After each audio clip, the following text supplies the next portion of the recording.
Hi friends, நம்ம ஈராட் மூவிஸில் அரவிந்த் ஸ்ரீனிவாசன் இயக்கத்தில் வெளிவந்திருக்கிற தருணம் படம் எப்படி இருக்குன்னு பார்ப்போம். இதில் கிஷன்தாஸ், ஸ்மிருதி வெங்கட் மெயின் லீடாக நடிச்சிருக்காங்க. இதோட கதையில் சிஆர்பிஎஃப் அதிகாரியாக இருக்க அர்ஜுன் சக அதிகாரியை கொன்றதா சஸ்பெண்ட் செய்யப்படுறாரு.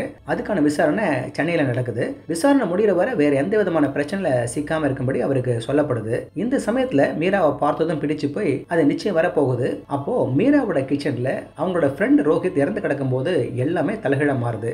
இதுக்கடுத்து இவங்க ரெண்டு பேரும் என்ன முடிவு எடுத்தாங்கன்னு தான் இந்த படத்தோட மீதி கதை. இயக்குனர் அரவிந்த் ஸ்ரீனிவாசன் இந்த கதையில வழக்கமான ட்ரோப்புகளை தவிர்த்து கதையை இழுக்கிற சப்ளாட்டுகளை நுழையாம தேவையில்லாத சீனுங்களையோ ரொம்ப காமெடி பீஸ்களையோ திணிக்காம போக்கஸ்டா கதையை எடுத்துட்டு போயிருக்காரு. ஃபர்ஸ்ட் ஹாஃபை விட செகண்ட் ஹாஃபை விறுவிறுப்பா கொண்டு போயிருக்காரு. இதுல அர்ஜுனனும் மீராவும் போடுற திட்டங்க, சில பேரோட ஆபத்தான நோக்கங்க, எந்த விஷயமா இருந்தாலும் அசைக்க முடியாதுன்ற மாதிரி காமா இருக்க ஹீரோன்னு கதை சுவாரஸ்யமா நகருது. ஒரு ரகசிய நடவடிக்கையில ட்ரெயின் ஆன ஒரு மனுஷன் தன்னுடைய எதிர்காலத்தை பாதுகாக்க எவ்வளவு தூரம் போவான்ன்றதுதான் இதோட ஹைலைட். ஹீரோவோட பில்டப்பையும் நல்லா கொடுத்துருக்காங்க. படம் ஆரம்பத்தில் வர சீக்வன்ஸோட பார்க்கிங் ஏரியாவில் வர அந்த ஃபைட்டு அந்த பில்டப்புக்கு சூப்பராக அமைஞ்சிருக்கு. படத்தோட பலமே சிம்பிளாக கதை சொல்றதுல இருக்கலாம், ஆனால் இதுவே சில இடத்துல மைனஸாக போகுது.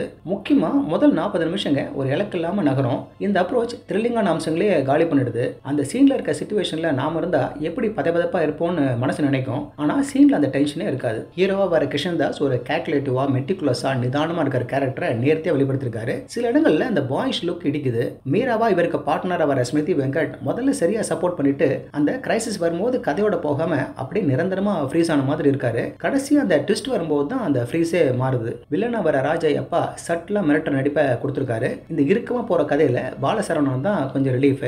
கீதா கைலாசம் சின்ன சீன்ல வந்தாலும் அந்த படப்படப்பையும் ஒரு எமோஷனல் தருணத்தையும் கொடுக்குறாங்க. எல்லாம் கிட்டத்தட்ட நல்லா கொண்டு போயிட்டு இந்த சாங்ஸை தேவையில்லாம சொருகியிருக்காங்க. இதுல நம்மளோட பொறுமையை சோதிக்கிற விஷயங்க, சில லாஜிக் விஷயங்கள் அடிச்சாலும் ஒரு திருப்திகரமான கிளைமாக்ஸை கொடுத்து அதை மார்க்கடிக்கிறாங்க.